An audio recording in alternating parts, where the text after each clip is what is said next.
Welcome to another edition of After the Whistle. We're in a secret location, so that's why we're like this. It's hot outside. Some of us were stuck in traffic. Some of us were dealing with people who can't do certain things with their ass. I had to teach a kid how to run today.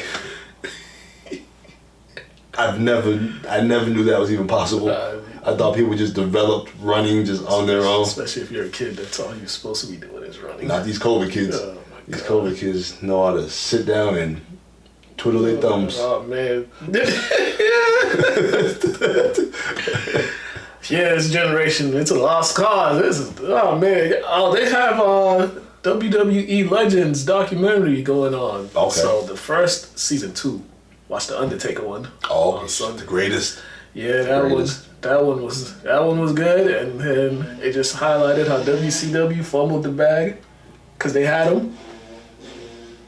They didn't want to pay him. Well, they wanted to pay him, but they wanted to give him the same amount, and they didn't know how to use him. But I was gonna say he had a different character then. Yeah, he wasn't yeah. Undertaker yet. No, he Because I wasn't. tell you, my first. It's funny we talking about this. I don't know if I said this on the show already, but my first and only wrestling match ever was about Uncle Craig. Actually, I ran to my grandmother today, which is a big old quickie day.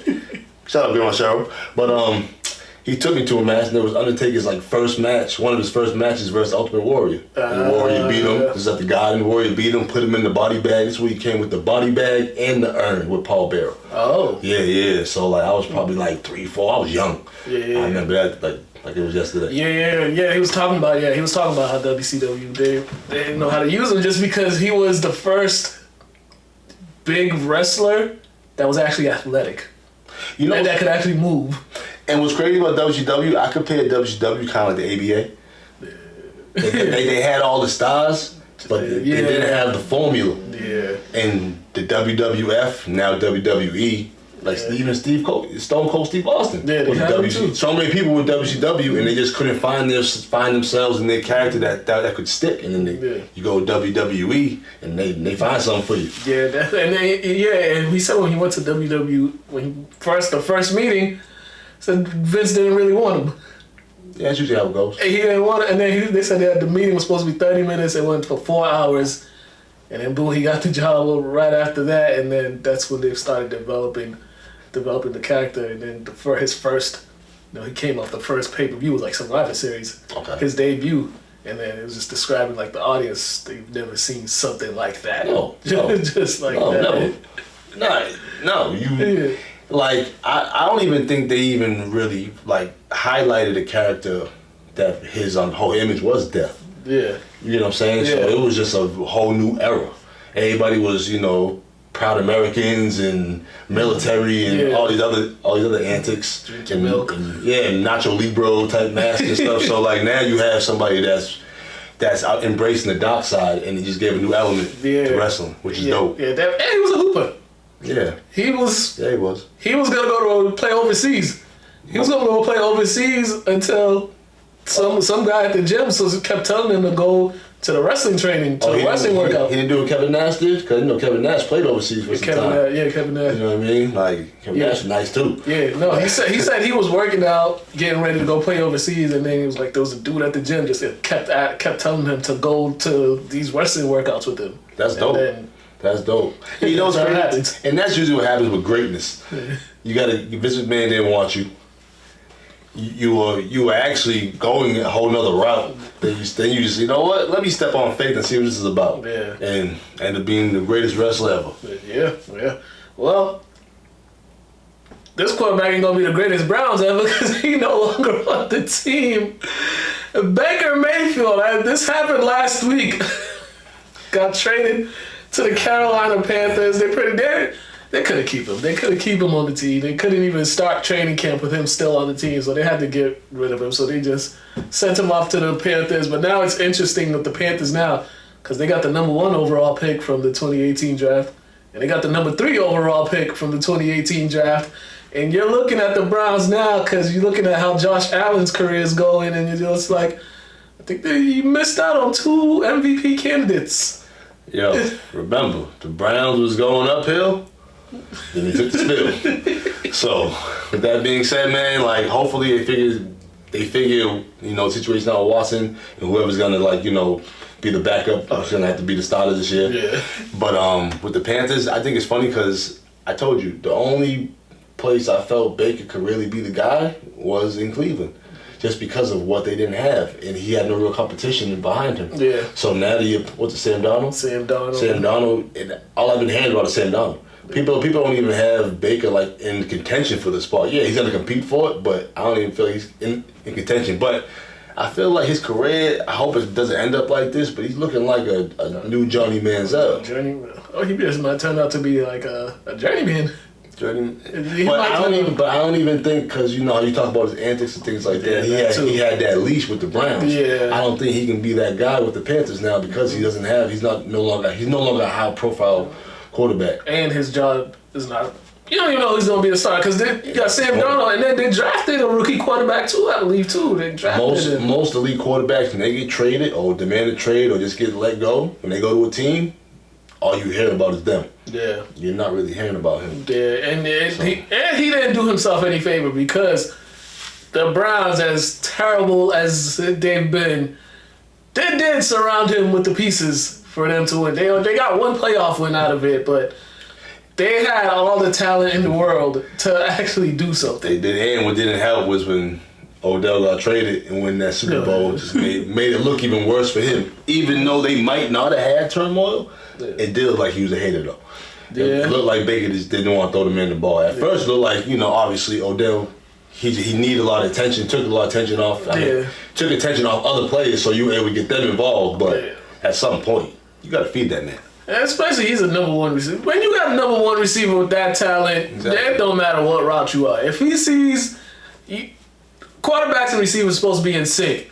If the receiver is seeing something on the defense and he's getting to the open spots and you're not, it's like, and you're expecting him to run a certain route, but in your mind you gotta know, you gotta read it. Because I think Peyton Manning, Barton Harrison used to do this all the time. They'd be like, they'll see, if one of them sees something, they just adjust. But that also comes with rapport, comes with friendship, camaraderie. Yeah. Was there really any of that with the position plays? Or the skill plays, I would say? Because they're all positions. It didn't look like it. It didn't look like it, but people kept bringing up his stretch where he had that 10-game stretch after Odell got hurt, and they made that playoff run. But then after that, it was just like, okay. You can't keep using the Odell's not here excuse anymore. And you got to capitalize on momentum. Yeah. So when you have you on a win streak like that, making to the playoffs, then you follow up with a performance lackluster. Right. Not even consistent. It was real bad. So it's it doesn't even balance out. Yeah, you would think, and you would think, they beat the Steelers. They played a close game with the Chiefs in the playoffs, and then you come back. Now these expectations are here. And now teams are going to take you a lot more serious and game planning before you go on now. So and that's when you see what type of team you have, and what type of quarterback you have, when he can defeat teams based off regardless of the game plan and what they throw at him. Yeah, especially, and the only issue with Mayfield, if he was like a second round, third round pick, this wouldn't be an issue. But when you're the number one overall pick, and then you see a guy like Josh Allen, who was picked a couple picks afterwards, have a crazy MVP type season and almost getting them to the Super Bowl, it's just like, now you're just looking around like, oh, we made a mistake. Which a lot of NFL teams do every year. Yeah. Including the Patriots. When they drafted wide receiver N'Keal Harry. We've been saying for years. I've been saying for years, I don't know about this dude. Then Cam Newton was there. Then after Cam Newton was gone, he said his numbers would be better if he had a different receiver than Cam Newton, and You mean quarterback? Quarterback, yeah. Y'all know him. Yeah. But in 2 years with the Patriots, no, it was just not good. He had to go. He really insulted Cam like that? I never heard that. Oh yeah, that's crazy. Yeah. What rock was I under? But you talked about it before. He couldn't even get open. And I'll be honest, growing up, that's what we know receivers to do. Even the ones that aren't that great. They might not have the best hands, but they can run routes and get people off them. Yeah. And you know what the funny thing is? His best season was with Kim. His best season was when Kim was there. So, you know what I realize in life? The older I get, the less I realize we talk. The more other people talk. And when you talk too much, you can't pull your words back. So you just leave all that out there and you look foolish after a while because you just don't know when to stop talking. Yeah, definitely. So in the 3 years as a Patriots receiver, he caught 57 passes for 598 yards and a total of 4 touchdowns. How many touchdowns? 4. And they played 16 games? No, this is 3 years. Combined? Yeah, this is in 3 years. Man, get rid of him. He shouldn't say anything to anybody. Should talk to his hands and his feet. Those stats are like a 3-game stretch for some receivers in the league. It's like a 3-game stretch. Bro, I don't even know what that is. Yeah, he Was he? That's like an injured receiver stats. Somebody that gets hurt like a lot. Like this wouldn't be so bad if some of the other receivers that were taken after him weren't so good. Debo was taken after him. No shit, man. He is the 49ers. Right. So, or was. Even his teammate, even his college teammate. Oh, he's still on the Niners. Even his college teammate, Brandon Ayuk, who's on the 49ers as well, done a whole lot better season, has had a better season than him. So it's like, hey, D, don't be doing that to them kids, man. Sign them football, man. That ain't right. Yeah, so the Patriots traded him for his 2024 7th round choice, which who even knows what's that gonna come out to? Because the Patriots love trading for these late round picks. I have no idea why, but Well, at least we got a quarterback we can build around. Yeah. Yeah. So the receiving room right now is Devontae Parker, Nelson Aguilar, Jacoby Myers, and Kendrick Bourne. So those are the receivers. Those are pretty. I like Jacoby Myers. I like Devontae Parker's good too. He was on the Dolphins for a while. I'll get to know him. You play for the Dolphins. We don't even care. Sorry, like you in division. And Kendrick Bourne, he had some moments. And I think they got a couple rookies that they drafted at the receiver position. The problem is I don't play Madden anymore, and I'm sure I don't know the last time you played Madden, but you're hip to the rosters of the NFL teams. So. I haven't played. Actually, I played Madden English. Oh, during one of my classes. Okay, that's dope, man. That's dope. You know, the end of the school year when we ain't doing nothing. Yeah, well, the kids brought in their PS. Cool. Played Madden. Yeah. Yeah, I made it quick. Maddie trying to get me to get a PS5. You can find one. I heard. So I might just wait till another year. Yeah, man. Oh, you know me. I can always find whatever I need. Yeah. Just depends the price they're trying to charge me. Sony fumbled the bag with that one. They could have. Yeah, Sony just messed up with that one, the way they handled the PS5, because they could have made a whole lot of money, but they want to try to treat it like sneakers. Unfortunately, it's the world we live in, because people just can't take L's or they can't be patient and wait. Yeah. They got to ruin it for everybody. Yeah. Terrible. But let's get on to some basketball. We're going to transition to some NBA. Celtics have officially added 2 new players, Malcolm Brogdon and Danilo Gallinari. They had the press conference yesterday. They're officially Celtics, and I don't know who's coming off the bench, but wherever they are on the court, you just added 2 more scorers to the team that needed some other guys to score. And one thing we know about Gallinari, he ain't scared to shoot that thing because he just sees green whenever he touches the ball. Oh, I like Gallinari. Yeah. You know, I talk highly about him. He's a bucket. Malcolm Brogdon, you know, they were looking for a more solid, prototypical point guard.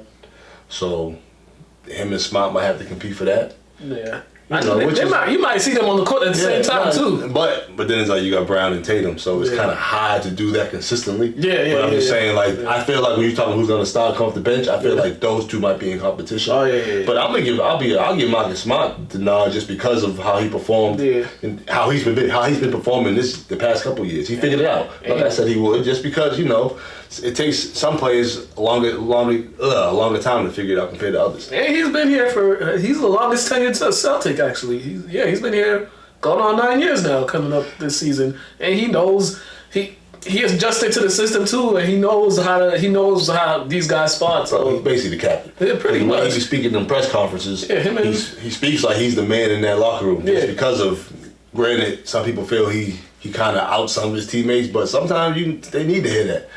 But sometimes you need to keep some things in the house as well. Yeah. But he's earned that right to say that because he's been there so long. Yeah, but he doesn't do it in a way where it alienates us. Because we know that we've seen guys in the league now try to out their teammates and that. It's more like he voices his frustration for the whole team. Yeah. You know what I mean? Yeah. So, but it's just me or every time somebody gets traded to the Celtics, you hear the story about somebody's parent being an avid Celtics fan.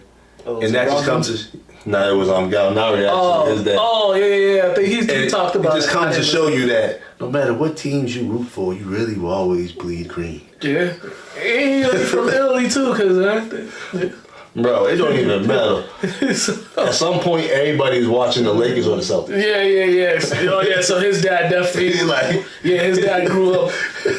Yeah, so his dad was in that era of time where it's you're either a Laker fan or a Celtic fan. Yeah. That makes the most sense. But they got I like this move because even Gallinari, he had a good year last season for the Hawks coming off the bench for those guys. He gave them consistent points off the bench too, and he's so tall and big. You heard that? What you just said to yourself?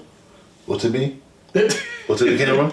You said consistent points off the bench. Yeah. Remember, they scored 5 points in the NBA Finals Game 6. They scored like 4 in another one, I think. Like, that's a problem. And that's why, like, when I said they're a year away, I feel like this year could be the year based on the 2 pieces they just implemented into the roster. And they're still looking for a big man, too, because they need somebody behind Williams and Horford. So they're still in the market looking for How big guy now? Like 6'9"? He's like 6'10".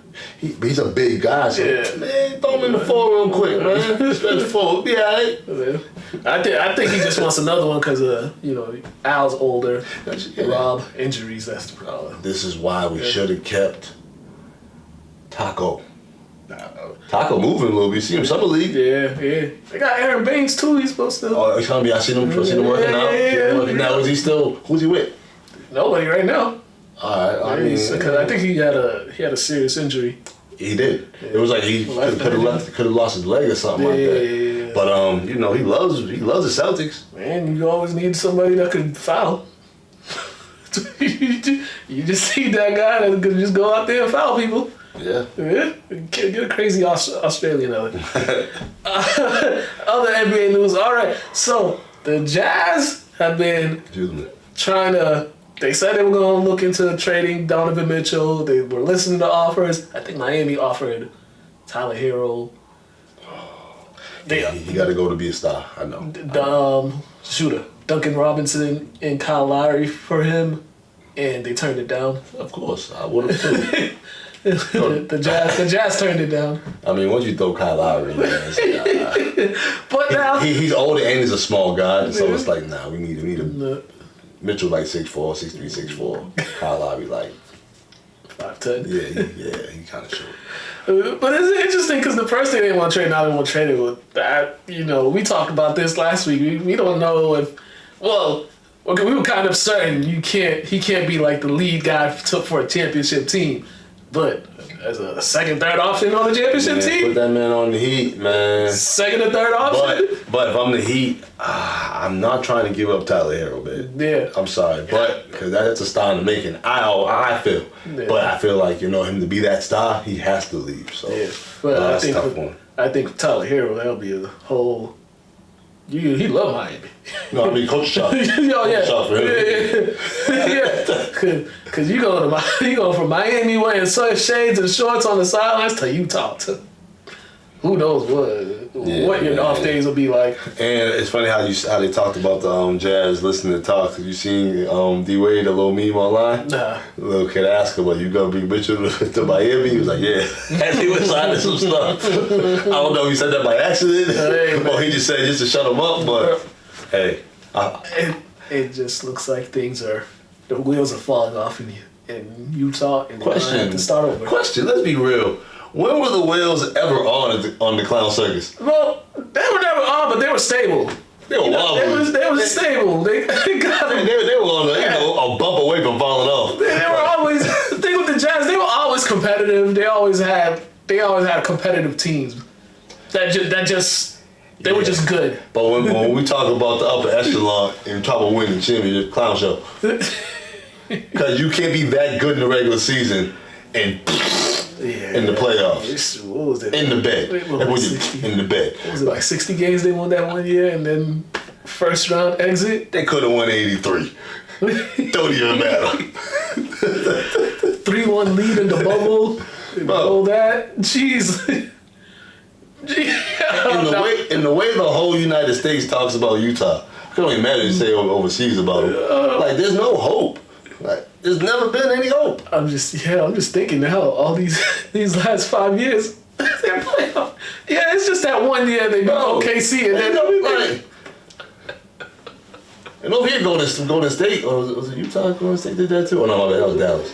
Well, no, Baron dunked on Karolinko like that. Oh, that was on Utah. Yeah, that was Utah, but I was thinking about when they beat the number 1 seed. That's when they beat the Mavericks, I think, with Dirk when them. Oh, okay. Yeah, I was getting that mixed up. Yeah. But yeah, back to Utah, man. They lost. Yeah. So they just need to move. I always felt that way. Go to Seattle, son.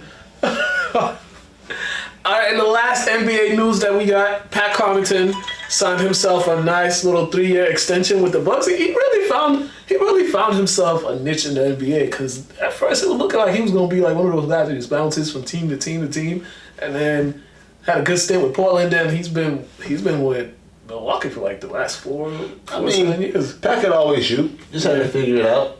Just had to learn the NBA game, how to be more efficient. Yeah. Because when I'm sure they expected things out of him, but they might not expected as much out of him as they're getting. Yeah. So like when you're showing how consistent and efficient you can be, just opens more opportunities for you. And it looks like he's comfortable with that role he's in. The guy you just spot up and shoot them threes in the corner or the wing and cut to the basket. You getting your points there. I'm sure he'd appreciate it if he was able to do more with the ball. But when you're getting paid to play a game that simple, and your role is that simple, why not take advantage of it? Yeah, definitely. You're still in the league. Yeah. and you're playing for a championship caliber team. Wow, that's something that why would you complain for if you're playing with a championship caliber team? Yeah. Just be that piece. Yeah, definitely. And the way that team goes, there's always gonna be moments for him to start because the way they be going, the way some of those guys on that team be getting injured. He has the ability to. He's super athletic, which people forget about because he fits his role so well. Yeah. That on the break or you jump with him, he might pull it on your face. Yeah, so his deal is 3-year, $28.5 million, the extension. So the total is 4 years, $34 million. So good for Pat. Get that money, man. Especially the way the league is just paying guys. You could be a bench player and you can make 80 to 100 mil. Yeah, he got my cousin Chip with the prep. Yeah. I ain't mad. All right. Let's go over the No Huddle with Craig. He gonna talk about that Baker trade. He was another one that was kind of on the Baker train for a while. Baker was must-see TV though. You can't even lie, it was fun time, especially with the Browns. It was just a combination. Like you knew the chance of disaster was gonna happen, but you was like, let's see this rainbow go a little longer. A lot of people had hope that the disaster wouldn't happen. Oh no, we all knew it was gonna happen at some point. Yeah. Come on, man, it's the Browns. It's the Bucks. All right, go to Craig, then we gonna come back.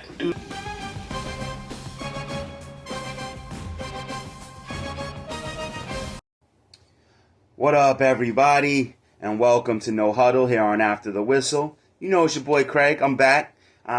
Football's getting closer, so I'll be there with the fantasy tips coming up right away. So look out for those bad boys.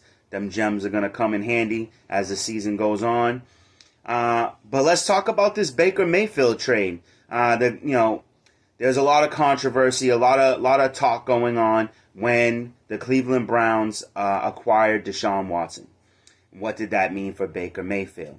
Well, it's clear to everybody that means that Baker Mayfield only would have a job until Deshaun Watson would be able to step on the field. That is a situation we don't know too much about yet. The decision on what Deshaun Watson's punishment, if any, is going to be, how many games he'll be suspended. So once we find that out, we'll know when he'll start. But with that happening, Baker Mayfield requesting a trade. A lot of teams were thrown out there, teams he could end up on. Seattle being one of the names, and actually Seattle was the team I actually believed he would go to. And then a few other teams. Atlanta Falcons looked like a team that could end up snatching him up. But in the long run, the Panthers made the move to acquire him for what I believe was a conditional either 4th or 5th round pick, depending on how many games he starts and how well he plays throughout the season.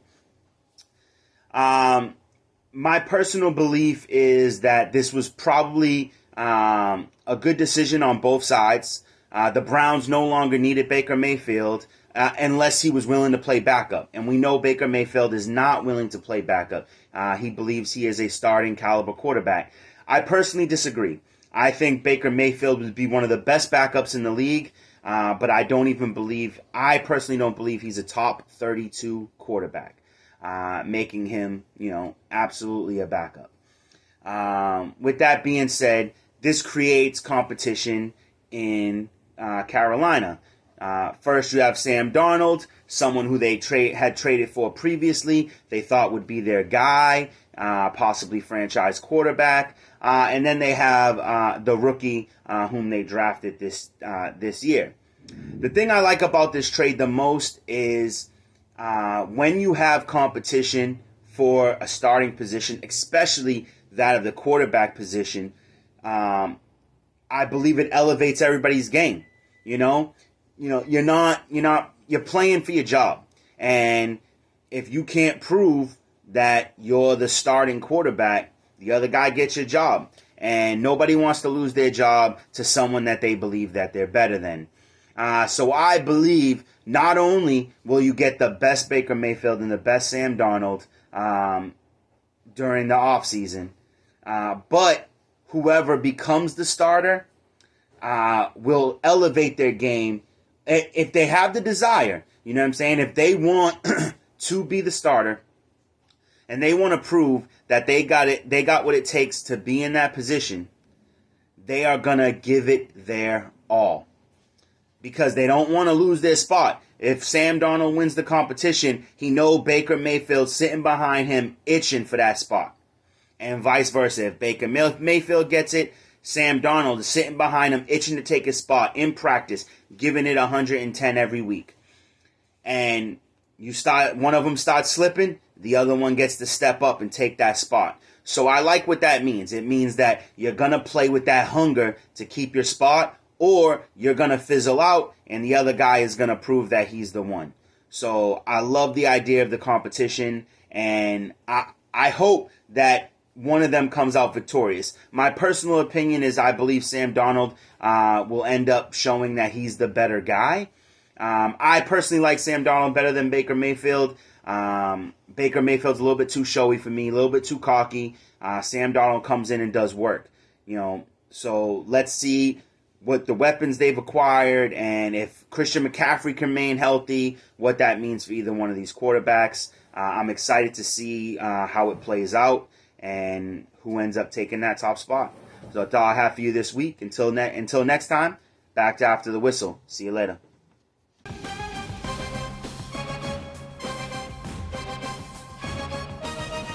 All right, and we are back. Okay, it's time for our Red Sox update. They lost last night, but that's not. We ain't even gonna talk about that. Over the weekend, we was at Fenway Park. You brought Red Sox Yankees, and we're never going to a Red Sox game again because we just saw everything we needed to see. Home runs. Saw home walk-off RBIs. We saw a walk-off. We saw fan feuding chants between Let's Go Red Sox and Let's Go Yankees. To the point it started sounding like Yank Sox.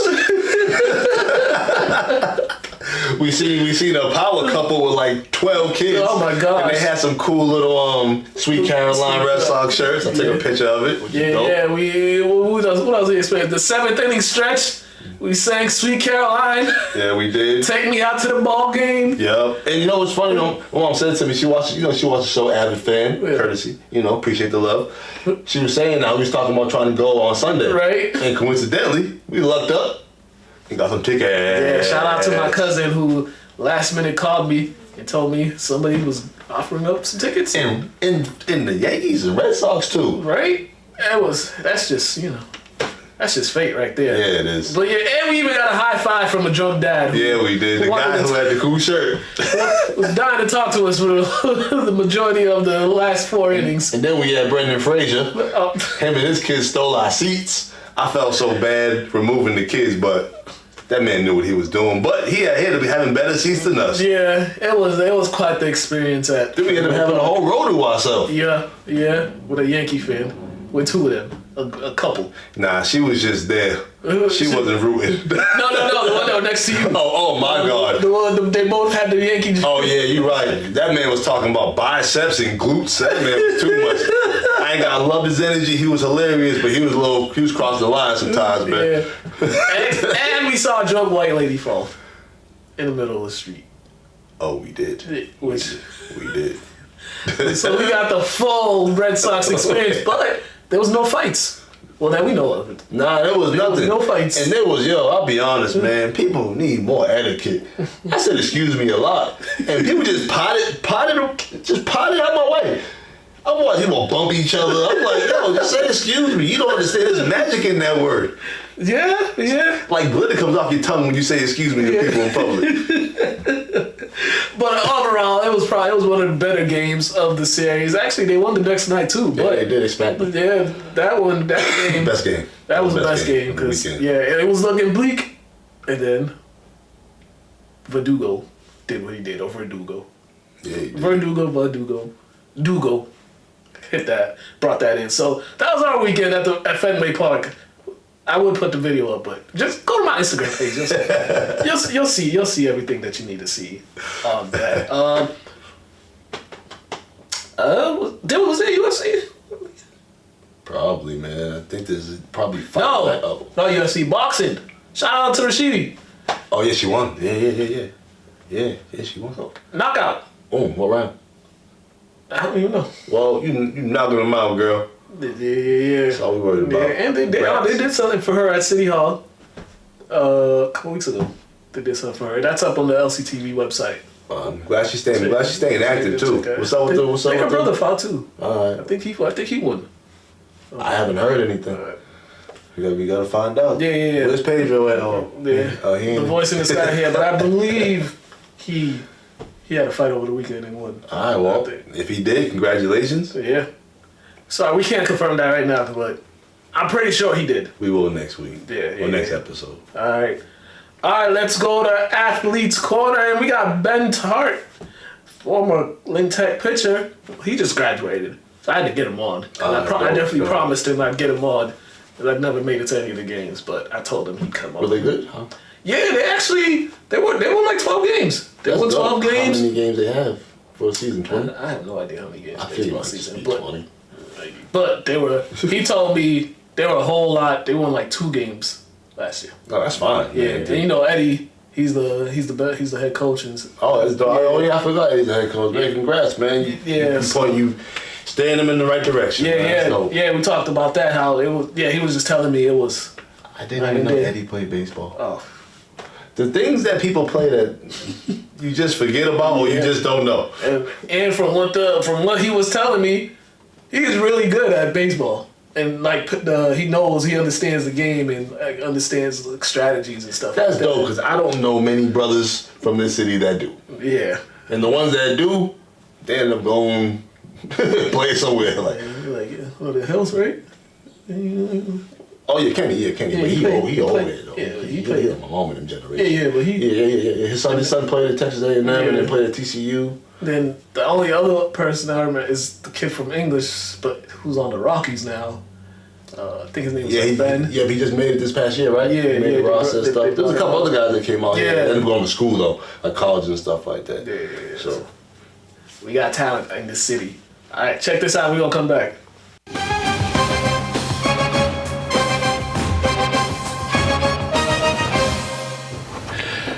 Hello, welcome to another edition of Athletes Corner, and we got a Guinness All-Star, Lynn Tech alum now. Mr. Ben is here with us. How are you doing, sir? I'm doing great, doing amazing. How about you, Mukala? You know, I'm living the life. I'm out here enjoying the nice weather, man. Technically now your high school career has officially concluded on this past Sunday at the Guinness All-Star baseball game. You know, as you look back on everything coming to this point, just how reflecting on everything, what's like some of your biggest takeaways? Some of my biggest takeaways, like being affected by COVID sophomore year, going into that season, we didn't have a season.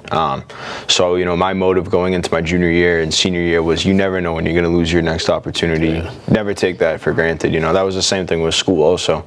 Really losing half my high school year, me and my friends that I played football with, we took that same thing into our football season, making playoffs. So, I took that into our baseball season, being, the head captain of the baseball team, even just the Guinness game, never knowing when I'm going to have this opportunity again to really say, this is it for me. Yeah. Going into my trade, I don't have college, but I have men's leagues that I can play for. I'm looking into playing summer ball right now for Legion baseball for Lynn. So, there's still opportunities there, but nothing like high school. You know what I mean? Nothing organized like that was, having pride playing for not only your school, but also your city. Yeah, definitely. For you to just be selected as again as All-Stars, what did that mean to you? Oh, that meant amazing. All the countless hardworking days. Seeing you at the Y, I know you've seen me there, working out with Kenny and Jacinda over at PBD Fitness Center all the time.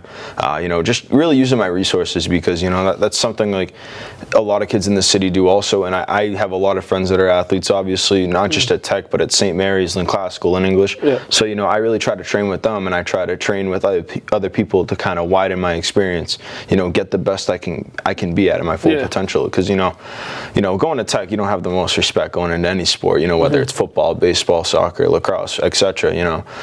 So I kind of use that as energy, training, and that's pretty much it. So yeah, and for you to be amongst all those players from the North Shore, all those All-Star players, how is it just like? Just hanging out with them, just getting to talk with them, also competing against them, just getting to know how they get down that whole stuff. So, I played with a couple of kids before. Like at St. Mary's, I had Ryan Frey and Jason Donahue on my team.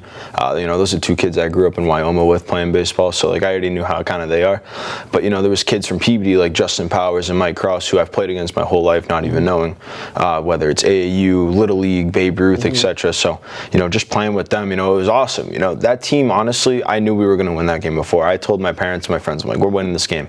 It's a bunch of kids who played against each other, familiar faces. Yeah. So we came together and we won that game. I feel like that's why we came on top. Some kids I even played in high school. This kid named Brody McNary goes to the Northeast. Northeast is one of our rivals. Tech Northeast has always had that rivalry in football, not really baseball so much, but playing with him, I kind of felt like, I finally got to meet this kid. I really like being a sociable kid because I feel like it's always good to know somebody. Yeah. That's something I've always been told. So, but again, playing with Dominic was great. I got to pitch to him while he caught. He had a great game hitting a home run too. So, and he's playing tonight in the football game. So I hope he really has another great game and that hopefully can win the MVP for that. So. Yeah, but being in that Guinness game is special in itself, but then having your teammate from football and baseball. 100%. And Dominic's my guy. He is one of the most knowledgeable kids when it comes to keeping your body in the best shape possible. Going to the Y with him, talking about, different ways to dieting, different ways of stretching, yoga, whatever it may be.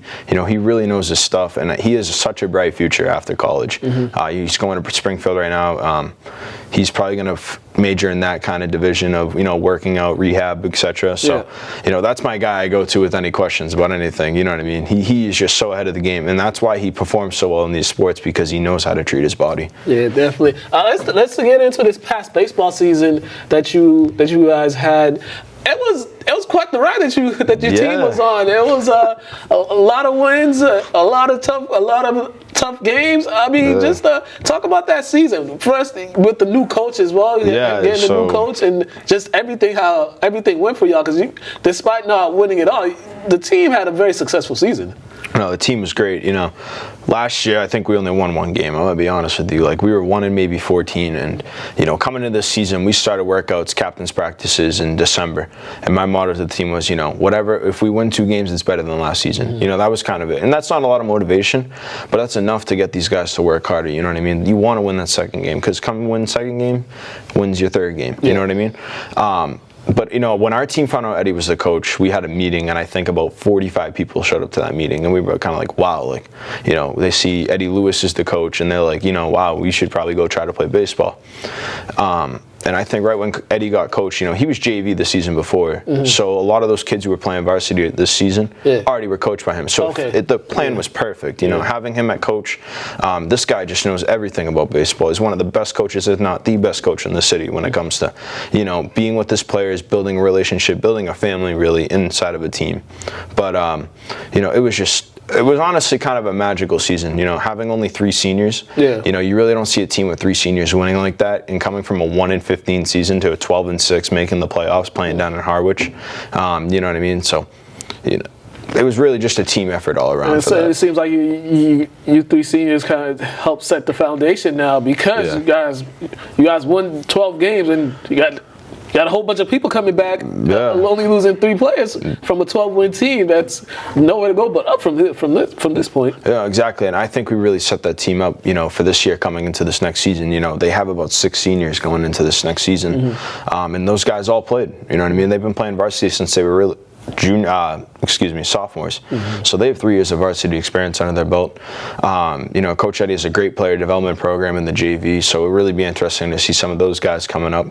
And actually, I just got off the phone with him yesterday. He offered me that one of the JV coaching jobs to coach there next year. So I'm going to do my best to help develop even more players to come up into the future. But again, that JV program really exceeded expectations this year. Bringing some couple kids up when we need them, because numbers were kind of low on varsity this year. So getting those JV guys up really helped us out a lot, and the development was great. But did you even see that coming the way your team performed this season, or was it you just going on the ride? Oh, when we had those practices in December, I said to Dominic, I was like, there's something about this team that's going to happen.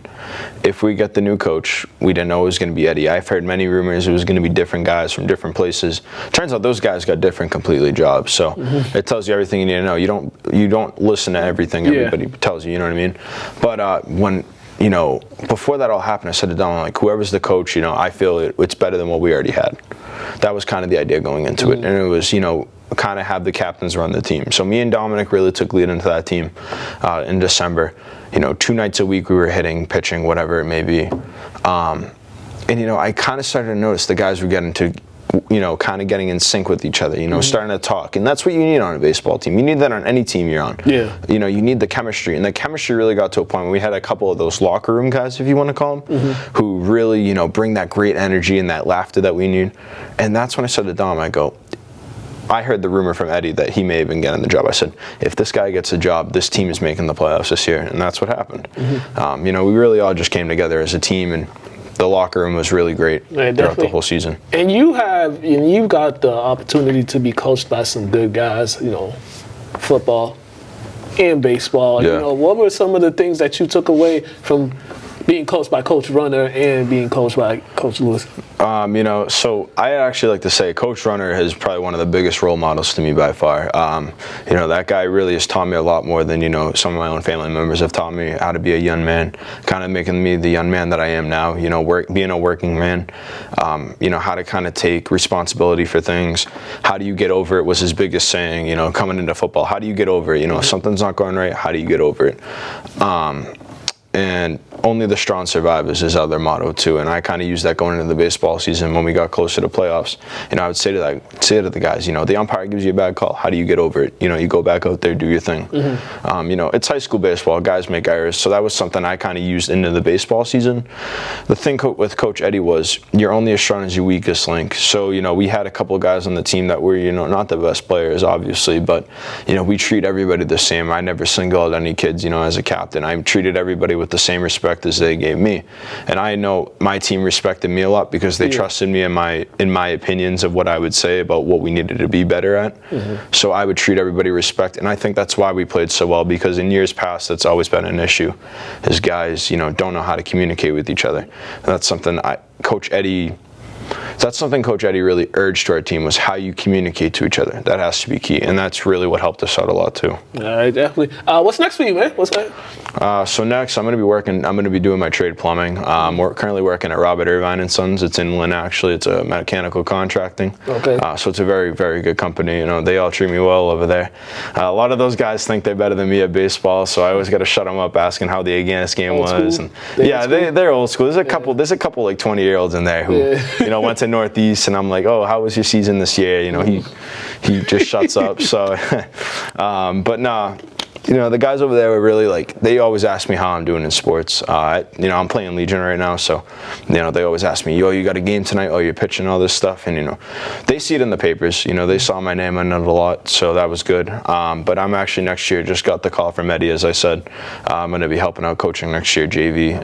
It's an unpaid position, but I'm going to do it as volunteering because, my parents and Mr. McCush over at Lynn Tech, he's also a coach over there, has always taught me about, community give back. And Coach Eddie has really stressed that too. Sir. Yep. So, that's kind of my way of giving back to my community, giving back to my school that, gave me so much as a player and as an individual. So that's what I'm going to be probably planning on doing, and hopefully one day get a, paid varsity position at the school. All right, man. Before we get out of here, please plug in your social media and where they can contact you. Just kidding. Right here. Ben Tartarini on Instagram, Snapchat BenArt04. Don't ask why it's not Ben Tart, but it's BenArt04. But hit me up if you want to train for anything baseball. I'm here for you, anybody in the community who needs me. All righty, my man. Appreciate it, bro. Always. I'll see you at the gym like always. Yeah, see you at the Lynn Y. Yeah, man. We be in there getting buff. You know what I mean? You guys been watching Athlete's Corner. Have a good one, eh?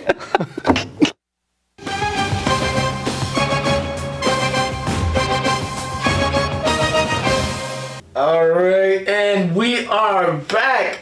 Thank you, Ben, for that. Okay, time for some high school sports updates and stuff like that. First off, check this out. Lynn English had a basketball clinic over the weekend. Check these highlights out from that clinic. They had 2 sessions. The morning session, it was 1st through 8th grade. A lot of kids showed up. That's dope. A lot of kids. They dope. were even saying there was some kids from California That's dope. that were here visiting, and they heard about it, and their parents just brought them there. Nah, that's dope, man. Like, yeah. Keep them kids active, man. Yeah. Keep them out of trouble. Yeah, definitely. And one of our Asian guys, I forget his name, but his kids, so he has two daughters. Was The it oldest, Peter? not Peter. I forget his name. But the oldest daughter. Was it fun? Nah, it wasn't put. I'm not gonna be just keeps David. Right? He was telling me the oldest daughter was more shy and not really. But then the little one, he was like the little one. That's like. That's what I've been hearing. Yeah. I hear the more you have, the less fear you get to stay. The less fear each one has. All right, check this out, and then we gonna come back.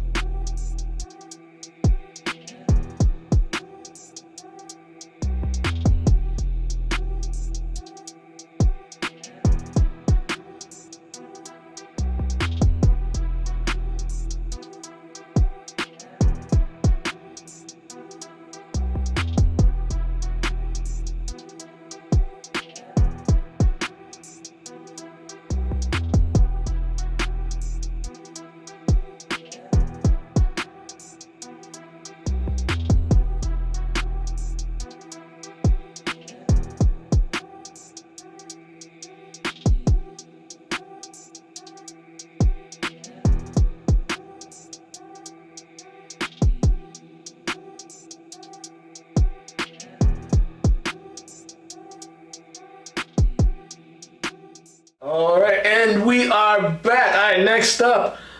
Last Friday, I went down to New Balance facilities over there in Brighton to check out the Boston Hoop Fest.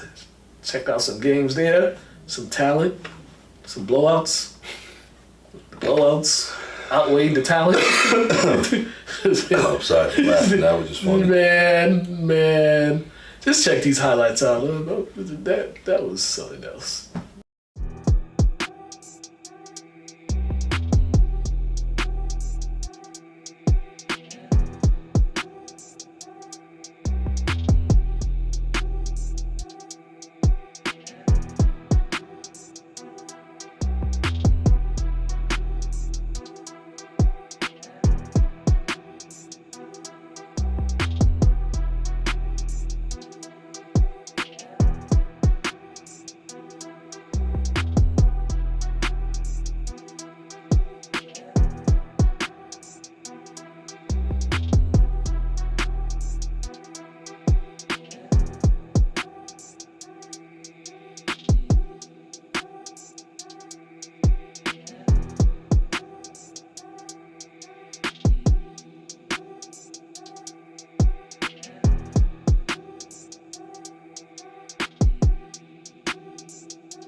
All right, and we are back. Okay, next up, Lifetime Gym Summer League highlights. Had a plethora of games on Monday. Make sure those games will be up on the LCTV website. There was some kids, this one kid I was watching, kid Denzel from English. Remember I told you he was catch and shoot all season. So couldn't put the ball down. Now, putting the ball down, getting to the basket. That's dope, man. Yeah. So, I mean, he's going to need to anyways. Cause as long as they keep adding every year, keep improving, that's dope. That's dope because you can't come into a new season just being the same type of player. No, but you cannot. And then the best game of the night was Lawrence and Andover. They're in the same conference. It went to triple overtime. Yeah, triple overtime. Some guys out there? Yeah. Andover lost two of their big guys. I think they're going to prep, but I think they've already committed to colleges. Okay. Because I think one's going to Harvard. Okay. So that's dope. And then Lawrence, the coach was telling me they got a bunch of young guys. So and then he got a couple older guys that he said should step up for next season. But all those games are going to be up on the LCTV their website, and they'll be up on the channel too this weekend. So you can watch them for yourself. And Lifetime Gym got some games tomorrow too at 5, so make sure you check that out. But check these highlights out.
All right, now time for some throwback highlights. First up, we got some high school football. You know how you was talking about Justin playing quarterback. Well, I found the game where he made his first quarterback start.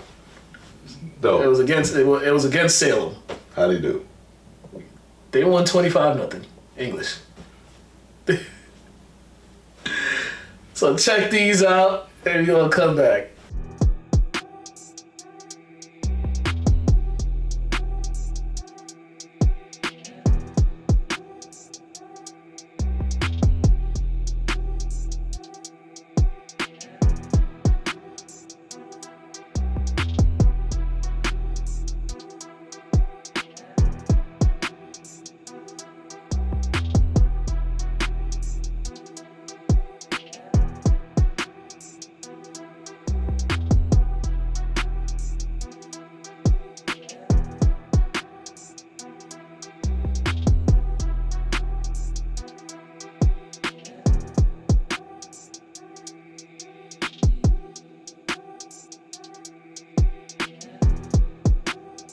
All right, and we are back. We've come to the end of the program. I'm sure there's some stuff we forgot, but whatever. You know, make it up next week, I guess. I don't know. If we figure it out. Next week we might be at another location to be determined. Yeah, who knows, man? We'll let y'all. Well, y'all will see by the time next week's show comes. We'll figure it out. But yeah, once again, make sure you check out Lights Out Gym Summer League tomorrow at St. Mary's. First game is at 5 o'clock. I believe Lynn Tech is playing the first game of the evening tomorrow. Make sure you go check that out. Last game 9 o'clock. But you know, Jeez. we'll check that out. Props to Pops League in Salem. They got things going on. We will make our way down there at some point. Yeah. And so they got all these. They got Tuesday, Wednesday, Thursday, Fridays, I believe. Oh yeah. They got bad days. Yeah, they got a lot of teams. They got a lot of days. So it's 4 games a day. So 4 games a day. yeah, if you got time tomorrow, Friday, make sure you go down to the point and check out some good some high school and some open division basketball. They got guys and girls too. So Dope. make sure you check that out. Once again, the YMCA got a league Fridays. Stop Violence League on Friday nights. Middle school, high school, and all that. And the Boys and Girls Club got a league too. Yeah, they have something. I'm not sure what day it's on. It's on Friday. I think it's Tuesdays and Thursdays. I think you might be correct. Because I seen Warren on Monday. He said he plays in it, and he told me Drew Babb, and I see DJ all the time. So I'll just ask him again. Yeah, but check that out. There's a lot of basketball going on. Even Lynn Parks and Recreation's Summer League is going on outdoors. A lot of stuff happening. So make sure you go out there and check out some good sports. And that's good to see that the city is definitely getting the kids more involved and they're doing more for the kids in the community. That's dope. Big facts. Shout out to my boy Steven. Happy birthday, my guy. That's our only birthday shout out I have for y'all. Cause yeah, that's it. We out of here. We'll see y'all next week. It's hot.